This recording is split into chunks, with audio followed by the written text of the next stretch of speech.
পরম করুণাময় এবং অসীম দয়ালু আল্লাহর নামে শুরু করছি। তো আজকে আমরা কথা বলবো যুক্তরাষ্ট্রের বিখ্যাত থার্ড এয়ার ডিফেন্স সিস্টেম নিয়ে।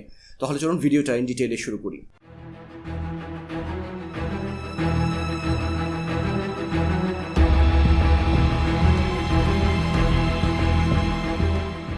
So third air defence system তৈরি করে হচ্ছে যুক্তরাষ্ট্রের লকহিড মার্টিন কোম্পানির missile and fire control wing.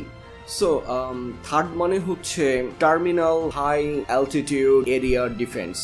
So এই মিসাইল ডিফেন্স সিস্টেমটা ওরা মূলত তৈরি করে শর্ট, মিডিয়াম এবং ইন্টারমিডিয়েট রেঞ্জ ব্যালিস্টিক অথবা ক্রুজ মিসাইলকে এনকাউন্টার করার জন্য, মানে হচ্ছে সেই সমস্ত মিসাইলকে নিউট্রালাইজ করে দিবার জন্য।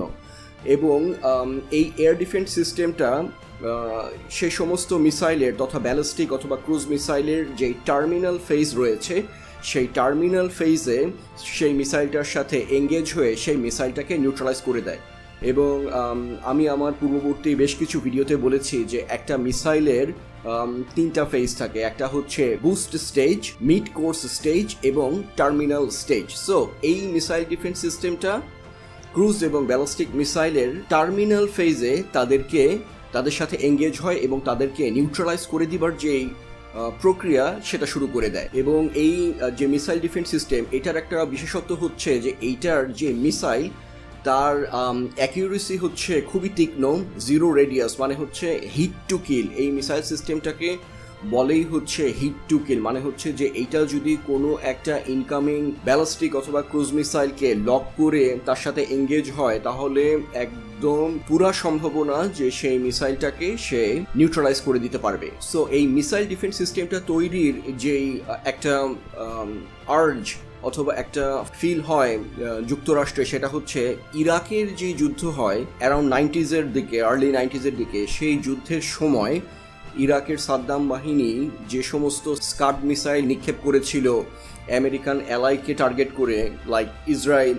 সো সেই যুদ্ধের অভিজ্ঞতা থেকেই যুক্তরাষ্ট্র উপলব্ধি করে যে একটা মিসাইল ডিফেন্স সিস্টেম তৈরি করা দরকার, not only just an air defence system but missile defence system যেটা কিনা মিসাইলকে এঙ্গেজ করবে, মিসাইলের সাথে এঙ্গেজ হবে, সেটা ক্রুজ হোক ব্যালিস্টিক হোক। এবং সেই যে একটা আর্জ, সে একটা ফিল, তার থেকেই আর্লি 90 দশক থেকেই যুক্তরাষ্ট্র গবেষণা শুরু করে যে কিভাবে এমন একটা আকাশ প্রতিরক্ষা ব্যবস্থা তৈরি করা যায় যেটা দিয়ে ইনকামিং সমস্ত ব্যালিস্টিক এবং ক্রুজ মিসাইলকে এঙ্গেজ করা যাবে। এবং তার সূত্র ধরেই এই থার্ড এয়ার ডিফেন্স সিস্টেম তৈরির সূচনা ঘটে।